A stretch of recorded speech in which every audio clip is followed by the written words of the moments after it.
Bien le bonjour jeunes gens, aujourd'hui on se retrouve dans une vidéo où on est clairement au cœur de la ville, enfin presque, pour l'instant on n'y est pas, vous avez la vue derrière moi, un endroit particulier qui s'appelle Chamar, qui est là où il y a plein d'arbres, donc morts parce qu'on est en hiver, il fait actuellement moins 5 degrés, il est trop froid, mais c'est pas grave, on va raconter une histoire qui se passe au cœur de la ville de Besançon dans les années 1800.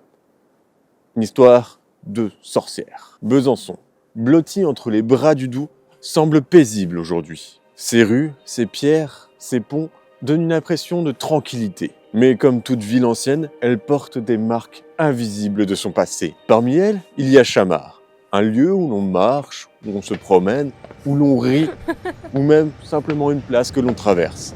Mais Chamar a autrefois connu le feu de la justice, ou plutôt de l'injustice. Le feu qui dévore, qui condamne, qui purifie peut-être, mais surtout un feu qui efface. Et au cœur de ce parc, est dressée depuis il y a peu une statuette en bronze, Henriette de Cran.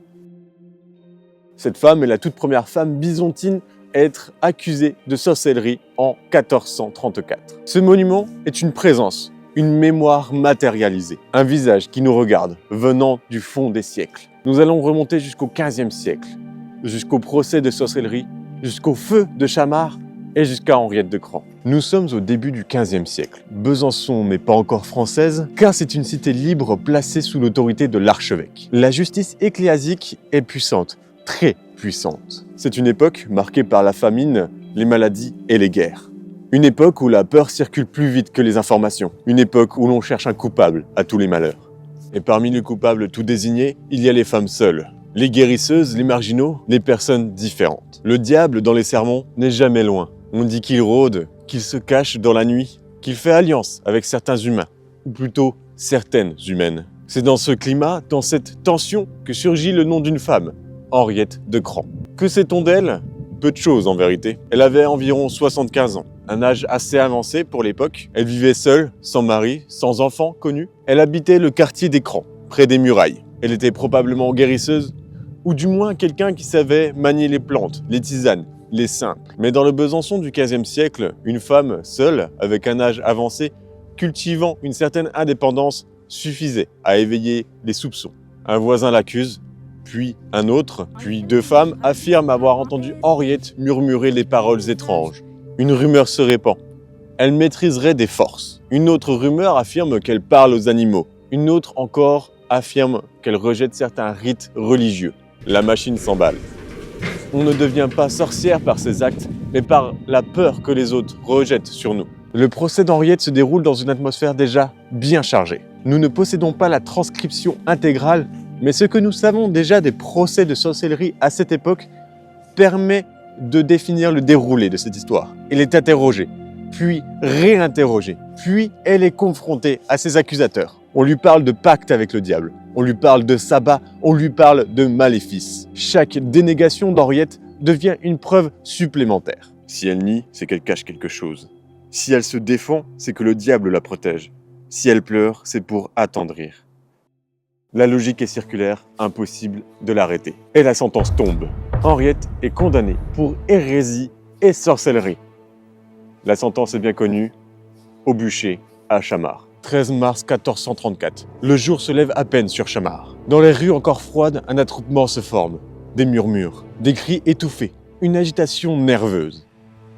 Et une bestiole étrange sur mon bras. Henriette n'avance pas. Elle n'est pas escortée. Elle n'est pas conduite. Elle est traînée. Les mains liées, le dos meurtri, les vêtements en lambeaux. Elle glisse sur les pavés humides.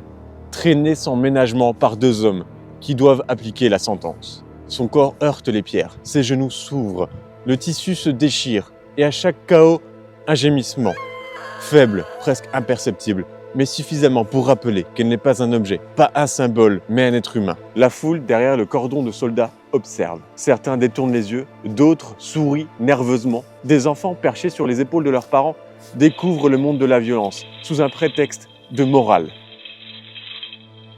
On raconte que l'Église voulait donner un avertissement, une leçon visible, incontestable. Alors on a choisi de traîner Henriette comme on traîne le mal, devant les yeux de tous. La procession descend vers Chamar. La vieille dame, âgée de 75 ans, n'a même plus la force de contester. Elle ne supplie pas, elle ne parle plus. Et le silence frappe encore bien plus que des cris.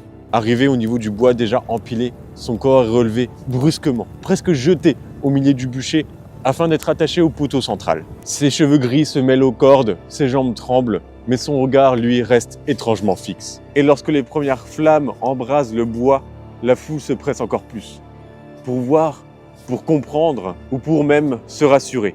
Ce n'est pas eux. Cette scène, terrifiante et brutale, marque le point final sur la vie d'Henriette et sur le début d'un long oubli. Après l'exécution, le silence retombe sur Chamard. Le lendemain, la vie reprend, les marchands rouvrent leurs boutiques, les cloches sonnent, Besançon reprend sa vie normale. Henriette disparaît des mémoires, comme tant d'autres victimes de procès de sorcellerie. La ville avance, les siècles passent, Chamard devient un parc. On y promène les chiens, on y fait du vélo, on y traverse tout simplement en parlant du temps qu'il fait. Plus personne ne pense à la vieille femme brûlée vive en 1434, jusqu'à ce qu'un jour son nom ressurgisse. En 2021, la ville décide de rendre hommage à Henriette. La sculptrice Anne Belléry Dupont réalise un buste d'elle. Une œuvre forte, troublante, presque vivante. Les yeux entr'ouverts, la bouche crispée, comme si elle nous parlait encore. Ou peut-être comme si elle retenait une parole qu'elle n'a jamais pu prononcer.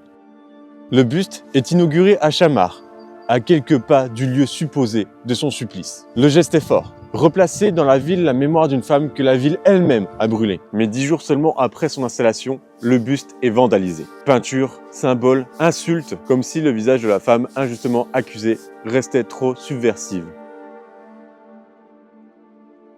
Si vous marchez aujourd'hui à Chamard, arrêtez-vous devant le buste. Ce n'est pas seulement une sculpture, c'est un rappel, une interpellation, une présence qui oblige à se souvenir. Chamard n'est plus une place du supplice, mais un lieu de mémoire. Le lieu où la ville confronte ses démons anciens. Un lieu où les histoires oubliées reprennent vie. Henriette de Cran n'est pas un cas isolé. Elle est le symbole de milliers de femmes qui ont été accusées, humiliées, torturées, brûlées. Des femmes qui n'avaient pas la possibilité de se défendre. Des femmes dont la différence, la solitude, le savoir et même l'indépendance ont été interprétées comme une menace.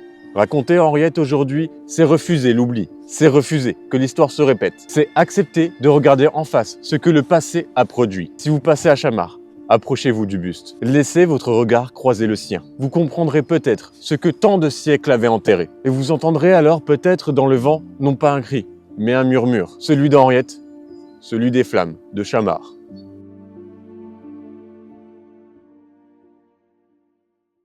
Et bien voilà, jeunes gens, nous arrivons à la fin de cette vidéo. J'espère qu'elle vous aura plu. J'ai super froid, j'ai les doigts congelés, c'est horrible. Il fait actuellement 5 degrés grand max.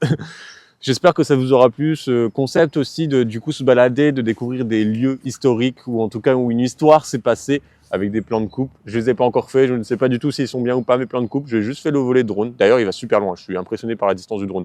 Bref, si vous avez également des idées de sujets intéressants, pour l'instant de préférence dans les alentours de Besançon, donc là où je suis. Après, si c'est plus loin, il faudrait que je prévoie plus de temps, mais ça peut se faire, à voir. Donc n'hésitez pas, l'espace commentaire est ouvert à vous pour toute proposition ou également pour toutes sortes de remarques. Sur ce, je vous dis portez-vous bien et à la prochaine.